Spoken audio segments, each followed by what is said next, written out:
Who could have imagined this pandemic is a question many have asked during this most challenging year. Well, in fact, it turns out that many writers have envisioned such events dating back centuries to previous plagues and epidemics. Among them are three incredibly skilled Canadian authors. They all have new books out which were written before COVID hit, but that capture the essence of this kind of event as perhaps only fiction can. Let's find out more and introduce our guests, as is our custom, from furthest away to closest to our studio. In Brooklyn, New York, Emily St. John Mandel, author of several novels, including Station 11 and the just published The Glass Hotel. In North Hatley, Quebec, Saleema Nawaz, whose latest book is Songs for the End of the World. And in London, Ontario, Emma Donoghue, whose most recent book is titled The Pull of the Stars. And it's great to have you three, speaking of stars, you three superstars with us tonight here on TVO. I want to go around our virtual table here and explore what you three have written. And Emma, I'll start with you because your book takes us back 100 years to the previous global pandemic, the Spanish flu. When did you decide you wanted to write about that time? October 2018, I was reading an article in The Economist about the centenary of the Great Flu. And I was just so seized by the idea that it would have had a sort of almost a post-apocalyptic atmosphere, because this was a busy modern time, people, dashing to work on trams and buses and using electric light. It was our kind of world, but everything had to suddenly grind to a halt. So I decided I'd write a novel with no thought of contemporary relevance. And I handed in the last draft on the 3rd of March this year, and then was completely overwhelmed and startled by any, link to COVID. Well, that's the thing I want to nail down. When you were thinking about this for the first time in 2018, you had no inkling that you were actually going to be on the most important topic 2 years hence. It just proves that you should always write about what interests you rather than trying to anticipate the trends, because it's not like you could have seen it coming. That is fascinating. Okay, Saleema, the title of your book, Songs for the End of the World, does suggest that an apocalyptic pandemic is on the way. When did you decide to write that? I first planned it in the fall of 2012 and then wrote it between 2013 and 2019. And similarly, any premonition that a coronavirus would be in our future in the way that it is? No, not at all. So what do you want to call that? Just incredible prescience or dumb luck or what? One of the two. Well, let's go with incredible prescience, shall we? Sure. Makes sense to me. Emily, it's been 6 years since you wrote Station 11, which also presages the end of the world by a pandemic. And I guess I'll ask you the same question. Did you have a hunch when you wrote it that a massive global pandemic that was going to kill hundreds of thousands of people was on its way? Not specifically, but what very quickly becomes clear if you research the history of pandemics is that the history of humanity is a history of pandemics. We've just been struck by one pandemic after another. And what really struck me in the research for Station 11 is that epidemiologists talk about pandemics really in the same way that seismologists talk about earthquakes, which is to say that no serious person asks, I wonder if there will ever again be another earthquake. There will always be another earthquake, and there will unfortunately always be another pandemic. It's just part of our history. That is true, and yet even as recently as SARS, which was 2003, we got the sense after SARS was over that, yes, 44 people died in Toronto, but it wasn't as bad as it could have been. Thankfully, we have dodged that with no thinking that the next one was just around the corner. Do you have any idea why we think that way? I think it was a mass failure of imagination. I find myself a little bit haunted by the period immediately before the pandemic, which is to say 3 weeks or so before Emma handed in her novel in February into very early March, where even though we knew what was coming, we could read the headlines, we were still shaking hands with strangers and taking our kids to school. So it's like that condition of knowing but not knowing something at the same time. I think it somehow seemed unimaginable, even when it was being reported in the New York Times, which, is probably more for a psychologist to comment on than me, but I am fascinated by it. Indeed. How many copies of Station 11 did you sell? Quite some number. I know. I'm asking you to be a little more specific than that. I actually don't have the numbers in front of me. So do we just say a lot, or do we say hundreds of thousands or millions, or what do we say? Since the pandemic broke, Yeah, let's just say a lot. I haven't done the analysis for the period. A lot works for me. Okay, that's fine. Saleema, let's do an excerpt from your book. Here we go, from Songs for the End of the World. He did not really think that the human race would come through with flying colors, not ethically. People with power would fear losing it, fueling unwarranted instances of panic that would no doubt be distorted out of all proportion by the media. At a certain point, all governments traded in utilitarianism, and surviving a pandemic would become a numbers game, with the penalties and restrictions that went along with protectionism. There might not be witch hunts and persecutions like during the Black Death, but there would certainly be civic unrest and related reprisals. Harsh legislation to deal with disorder, a spreading too thin of police resources, the breakdown of law enforcement, vigilantism. The inevitability of roving looters was an idea implanted in his brain by Hollywood, but he knew it had taken root in the collective imagination all the same. Maybe he ought to buy a gun. That is so prescient, it's scary. What is the attraction for an author to want to describe what she perceives as the end of the world? Well, for me, it sort of came from two things. One was something alluded to in that passage, which is, looking at other pandemic literature and Hollywood stories about disaster and thinking about what they're telling us about human nature. They're so often saying, it's going to be every person for themselves. You got to look out for number one. It's going to be dog eat dog.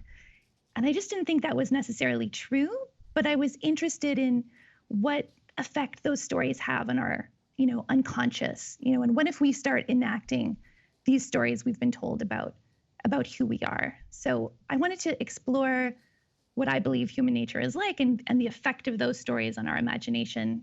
And I also was just interested in a pandemic as a device that connects a lot of characters. I have a lot of different characters in my book, and a pandemic, of course, connects all of us. And it also has a way of testing us in the way that a crisis can sort of show who a person or a character really is. We're going to pursue that notion of human nature and how it reveals itself during awful times a little bit later, but I did want to throw out this other perspective in the meantime, and this is from the perspective of a reader who just made this contribution to a website, vulture.com, and she wrote, "Pandemic fiction is about how people behave in response to acute, sudden onset helplessness. When we're confronted with that helplessness in real life, watching some version of it, any version of it, and ideally one where at least some people survive, is comforting. It's a model for how we could respond." And Emma, I wonder, when you were writing your book, did you think to yourself as you were writing it, I want to know more about how people respond under these circumstances? Yes, I was really impressed, for instance, that I was looking at diaries and letters by nurses or memoirs in which they looked back on their time during the 1918 pandemic. And they remembered it with such nostalgia. I was so impressed that so many of these women, rose to the occasion and felt so needed and useful. So even though it was a grueling time and, people they loved died, they were just so thrilled to be doing important work. So I thought that was one very important thing to capture. I mean, like Saleema says, pandemics are irresistible to fiction writers, I think, because they show how people are connected. That kind of, virus invisible thread between us all. It's a great example of how novelists are always trying to show people's connections. And also it's a huge ethical parable. So I think both looking at ways in which people might respond to the personal fear of catching an illness, but also the ways in which healthcare workers respond to the vast challenge of this illness. I think it's a brilliant subject, which is, I suppose, why so many of us have been drawn to it. Well, let me follow up with this with you, Emma, because unlike the other two books, yours is a real event that took place 100 years ago, and there will be historians who will read your book and certainly have an eye towards whether or not you have been historically accurate when you need to be. Obviously, you can take some liberties where you want, but you do have to, I guess there's some duty to history that you have to make sure that you get some things right. Your book is set in 1980 Dublin. How did you go about researching it to make sure that those historians who would be looking for that accuracy walk away satisfied? Well, I suppose with all my historical fiction, I do huge amounts of research, and I never ask myself, what's the bare minimum I need? I always just, follow up every little tangent. I go down internet rabbit holes. I just pour my time into it and then only use what's relevant. So I felt a particular pressure to get it right this time because I was talking about medical fact. So in previous books, if I've slightly fudged the matter of, 18th century dress design, really not many people will care. But if it's doctors and nurses reading my book, and most of my fan mail this time around has been from nurses and doctors and midwives, it's really important to get it right. So I was always doing a kind of a double research task on the medical issues. I would look at what sources of the day said, and also at what modern really reliable websites would say, because I was trying to make it physiologically true, but then also check how they would have thought of it back then. And above all, what tools did they have? What understanding did they have? So I would look at something like how the immune system of a pregnant woman might respond by going, into hyperdrive in response to the flu. And then I would look back in 1918 and say, okay, they didn't know about the immune system. They didn't know what a virus was. How would they understand it? And what could they possibly do about it? And the answer was usually watch and wait. They had very little to offer. They were dosing their patients with hot whiskey. I got to say, one of the things that, trying to have 12 kids in the middle of a global pandemic, that was certainly a heck of a trick. Anyway, that's just my little aside. Emily, I want to know why I guess one of the things that distinguish your book is that you really focus on life after the pandemic has already hit, as opposed to during the course of it. Why did you make that choice? It seemed to me that most of the pandemic, or you know what, I'm going to back that up a little bit. Most of the post-apocalyptic literature I'd read was set in the immediate aftermath of a complete societal breakdown, which is to say this period of mayhem and chaos and horror. And it's not that I don't think that would happen. I think it absolutely would. But it's just not plausible to me that that would last forever, at least not everywhere on Earth. So I found myself just more drawn to and more interested in thinking, well, what comes next? What would be the new world and the new culture that might begin to emerge, say, 15 or 20 years down the line? Might there be space in the world for traveling Shakespearean theater companies and groups of traveling musicians? So yeah, I was just more drawn to that timeline personally. Now, unlike Emma's book, you're not dealing with an actual real event of 100 years ago. You are free to kind of do what you want. How does one do research in that kind of circumstance? By researching the past, by reading about the 1918 pandemic, for example. But that being said, I took some pretty serious liberties with the science in this book. Probably the most reassuring thing I could say is that the flu pandemic in Station 11 is not actually particularly scientifically plausible. In actuality, an illness that killed that many people that quickly would burn itself out before it could do too much widespread damage, which I have to say, a shock for me with our current situation was realizing how much social upheaval could be caused by an illness with a single-digit mortality rate. It was kind of shocking to me with COVID. So, yeah, I wouldn't call the flu pandemic in my book particularly scientifically accurate. That didn't make it any less horrifying when I read the book, I have to tell Thank you, you. just for what it's worth. Okay. Saleema, I want to, boy, this is neat. We're going to put up a graphic now, which, because you did a lot of research too, and here's the pandemic you recreated. Sheldon, you want to bring this graphic up? Here we go. In your book, it starts with a novel coronavirus from Yunnan province in China. There is an anti-Asian backlash. It is a respiratory disease that's airborne and highly contagious. People are quarantined for 3 weeks if exposed, and everybody wears PPE, personal protective equipment. The gyms get closed. Food delivery service skyrockets, as does consumption of media.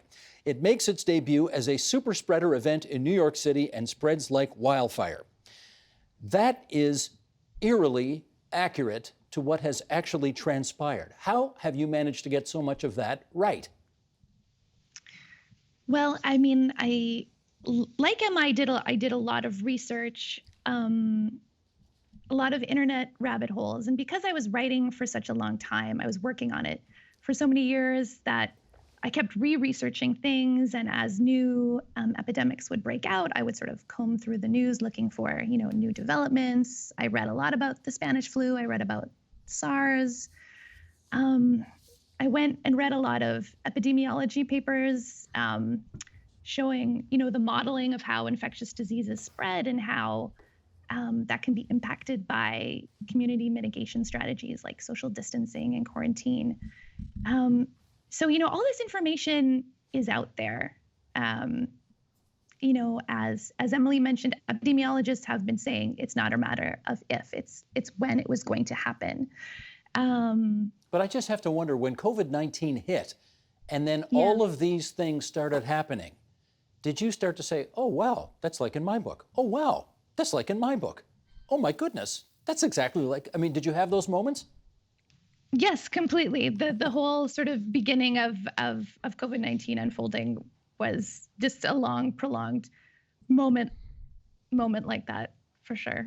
Given your ability to predict the future, did you then go out and buy a lottery ticket? This is not the kind of lottery that anyone wants to win. So No, but clearly you can No. divine the future. So maybe that's the next step I for mean, you. I will say that, especially because in my novel, there's this extra level of eeriness in that there is a character in my novel who's a writer who has written a book about a pandemic that within my novel seems to be coming true. So there's even like a meta level of eeriness. So I will say that I'm going to think about the next thing I write. I'm going to choose it very carefully. Was there anything that you had in the book that, as you look at how COVID-19 has introduced itself to us, you thought, oh, I actually kind of got that wrong? Well, the thing that I find the most astounding, I mean, I did have, sort of conspiracy theorists and people who don't want to follow the quarantine rules. But in terms of the anti-mask movement, like I knew that was a thing back in the Spanish flu pandemic, but the degree to which the anti-maskers are an actual movement now, I would have thought in 100 years we would have made some headway. But of course they've been emboldened by that, terrible leader in the South. But now, who might you be referring to there? That most unfortunate of presidents. But that is sadly shocking to me and something I did not anticipate and is not in my novel. I should get Emma to comment on that as well. The notion that wearing a mask today somehow became a political statement, and the echoes that might have to the time that you wrote about. That's right. They had both some mask laws in cities like San Francisco in the States and anti-mask leagues. But in 1918, they didn't know what they were dealing with, in that a lot of people wore masks outside and then they would take them off when entering the building as if it was an overcoat. So in every way, I feel lucky to be around today by comparison. For instance, there were political techniques as well as medical techniques that they didn't have back then. There was no such thing as governments paying people to stay home and stay safe. Concepts like, basic income, for instance, just not available then. So the many ways in which governments can, protect us from the larger effects, not available at all to these governments just struggling to get to the end of World War I. So I think this is an entirely different world, and I think our science is in a much stronger state. I mean, the very rapid development of a number of vaccines, for instance, no equivalent in 1918. So yes, I'm very aware of the horrors around today, but even more so, I'm grateful that this is now and not then. Mm-hmm. Emily, I want to take you back 5.5 years, because this was no doubt one of the great highlights of your life. You were on this program. Sheldon, let's roll the clip. Emily St. John Mandel on the agenda 5.5 years ago. Roll tape, please. I go through a whole litany of things that would disappear in this scenario. No more trains, no more holding up your iPhone to take photographs of concert stages, no more electronica, antibiotics, gasoline, etc. It does end with a paragraph about the internet, which, to be absolutely honest, just between the two of us, is something I might not miss. It's been, it's incredibly helpful, obviously, for research and for easily keeping in touch with people. But we are so distracted. And I didn't write this book with the aim of imparting any real message along those lines, but it's something that I think about, that there might be some value in the idea of being a little bit less dependent on, our little mesmerizing phones. Well, I'm going to want to follow up on that comment. What do you think about your little mesmerizing phones today? It is a real irony of the current pandemic that we're completely dependent on technology now. That somehow the pandemic has catapulted us into this world of Zoom calls, Skype, FaceTime, Crowdcast. I've gotten familiar with a dozen different platforms. It's funny. I'd somehow always imagined that a pandemic might decrease our technology, and yet suddenly here we are. No, we have government leaders quite frequently telling us, please download this COVID-19 app into your smartphone because this is the best way that we can track how this thing is penetrating the population. So yeah, if I've got the anything, New we're York more State dependent. app on my phone. You do have the New York State app on your phone. I do. Has it rung yet? No, I mean, the thing is, I don't see people. Like, we take quarantine really seriously. I'm in a 3-family pod, so my phone is just never within 6 feet of anybody who's not in our pod. So, hopefully it'll never ring. Yeah, it's not something I worry about. Good. Tell me as well, I asked this question earlier of Saleema, and I want to get you on this as well. You know, the world you describe is all in your imagination. And yet, presumably you got some of it right as you've watched COVID-19 unfurl. What did you get right? The sense of fear. But in fairness, that would have been hard to get wrong. It's so inevitable. That I find myself thinking more about what I got wrong, which is, I think the main thing is, I referred earlier to that strange interlude where we knew what was coming, but we didn't believe it. I think that before going through this experience, I'd thought of being in a pandemic as something of a binary state. You're either in a pandemic or not in a pandemic. And it hadn't occurred to me that there might be this strange kind of in-between time where you're sort of in it and kind of not. So that's something I think I got wrong. I think I got the dread right. You got the dread right, I would agree. Emma, let me take you back again to 100 years ago, and governments then, as they did today, or as they're doing today, are trying to give, I guess, the best advice they can to the population. We can have great debates about it today as to how well our governments are advising us on what to do. What's the verdict on how well they advised people back then? One thing I've been startled by this year is how often the politicians in every era give very mixed, weasel-tongued messages, because they're never simply trying to give scientific advice. They're trying to do things like boost the economy, So back then, just as now, there was a lot of vague reassurance or even a way of talking about the illness that effectively blamed the victims. They would say things like, don't be defeatist, that'll let the germs in, which is a bit like Boris Johnson saying, stay alert, or ways of implying that if you get it, it's because you made a personal mistake rather than because there was no good policy in place.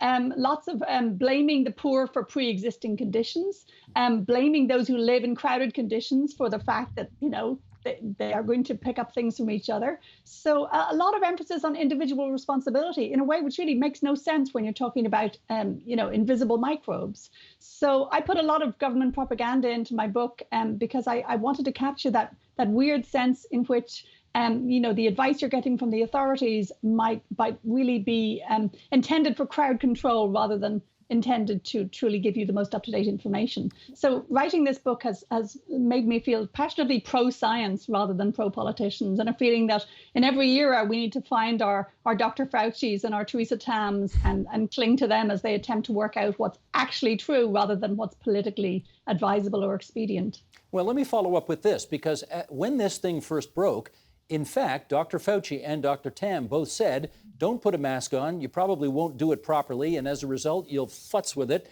you'll touch your face, and you have a greater chance of contracting the coronavirus if you do that. Now, obviously, they changed their tune when it became apparent that people needed to learn how to wear masks and wear them, and everybody should be wearing them. But that was a change of advice. Did we have that in 1918 as well? Oh, yeah, there was complete confusion in 1918. At first, they were saying, let's dose everybody with aspirin. They thought that was the best medicine for bringing down fever. And then they found that people were dying, possibly of the very high doses of aspirin. So there was a lot of let's back off on the aspirin. But I think that the difference is that you see scientists fine-tuning their advice based on things like, are there enough masks for everyone, or should we keep them for the doctors and nurses? So that's tinkering with their advice, but it's not a major shift like, should we attempt to prevent spread or should we not bother? So the difference we're seeing between the kind of anti-maskers who are also anti-vaccine, libertarian, that kind of me for myself, and I don't care if somebody's granny dies attitude, that has never been anywhere near the kind of subtle distinctions that the scientists are making between one policy or another. So yeah, scientists may not always agree on every little detail, but they're all basically saying, let us use our collective sense of responsibility to stop other people from dying. Saleema, as the COVID pandemic started in your novel, you've got a character named Owen who had previously written a bestseller on surviving a pandemic, only to see it become a bestseller again. Hello, Emily, incidentally. He starts to freak out as he's seeing the signs pointing to a global pandemic. And I wonder whether you yourself went through all that. I didn't. I think in some ways, Owen, the writer in my novel, he's not the most he doesn't have the most pristine character. And so in some ways I didn't want to be like him. So I was had this hyper awareness as, we were getting these news reports, in early March. I was like, okay, I don't want to go stock up on a ton of things the way Owen would do. I don't want to lock myself in my house the way he would do.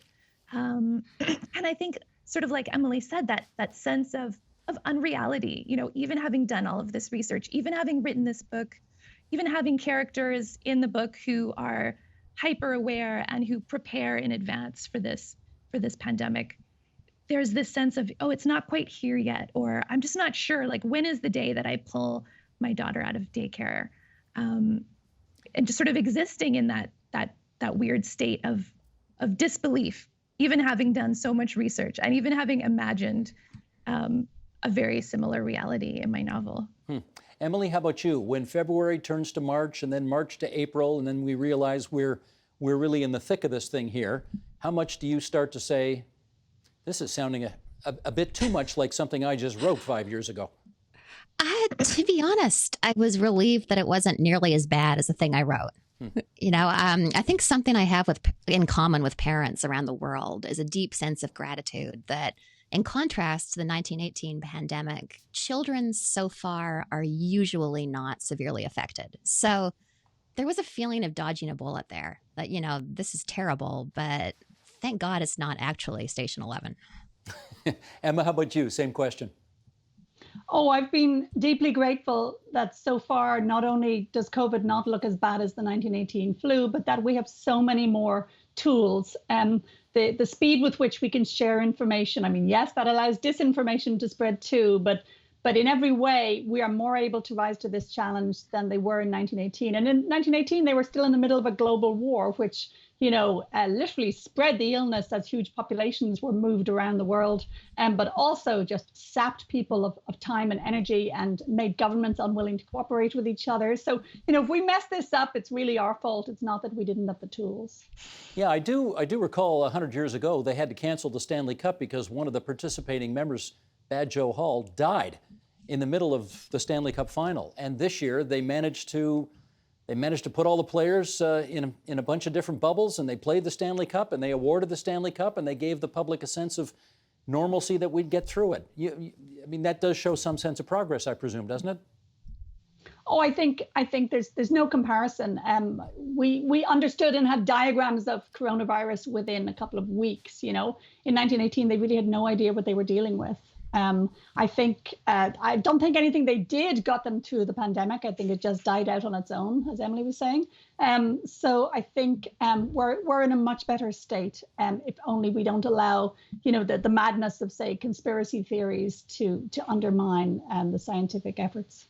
Since you're all three so good at predicting the future, here we go. I want to ask you whether you think living through a real pandemic, how you think that will affect dystopian literature going forward. Emily, you want to try that one first? I predict that fewer people will write about pandemics, because seriously, who wants to read about this? When you've just gone through it. I don't mean to undercut all of our book sales here, but it's just no longer speculative. So yeah, I would imagine perhaps fewer pandemic books over the next few years. Well, isn't that interesting? Because I would take.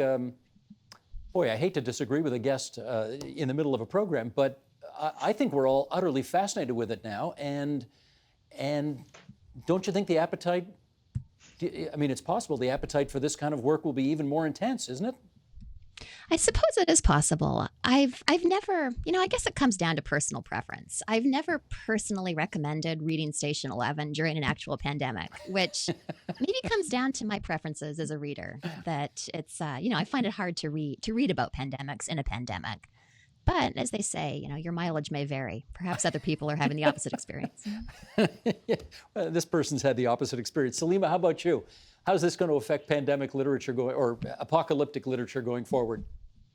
Well, I think, from a writer's point of view, I think I agree with Emily. I think there might be fewer books about pandemics in the next little while. Just, speaking for myself, I often am drawn to write something from curiosity. Like I was curious what it would be like to live through a time of disaster and just not as the person who's, stopping the meteor or finding the cure, but just as a regular person. And so, having lived through this, I feel like that curiosity is mostly sated, like I'm curious how this will all, pan out and resolve, but I don't have that drive of curiosity, to write that you need to write a whole novel. But I do think that, because this is the kind of crisis that humanity has faced forever, I don't think that these kinds of stories are going to go away. Emma, you get the last word. Well, I think what's been so interesting this year, which I would not have predicted, was the huge boost in interest in the Black Lives Matter movement. That's not a very obvious result of people being afraid of catching coronavirus. So maybe our fiction will emphasize more the kind of extraordinary social changes that you could get when a society's had a really short, sharp shock. Well, I am going to say that I can't get enough of this stuff right now. I don't know why, but I read Lawrence Wright's book as well. And, we're in historic times, and it requires people like you to get us through it. I guess what I'm saying is I'm disagreeing with Emily again. Bring it on, bring it on, bring it on. I want to thank the three of you for joining us on TVO tonight. Emily St. John Mandel, Saleema Nawaz, Emma Donoghue. Great to have you all on TVO tonight. Thank you. Thank you. It's been fun. The Agenda with Steve Paikin is brought to you by the Chartered Professional Accountants of Ontario. CPA Ontario is a regulator, an educator, a thought leader, and an advocate. We protect the public. We advance our profession. We guide our CPAs. We are CPA Ontario. And by viewers like you. Thank you.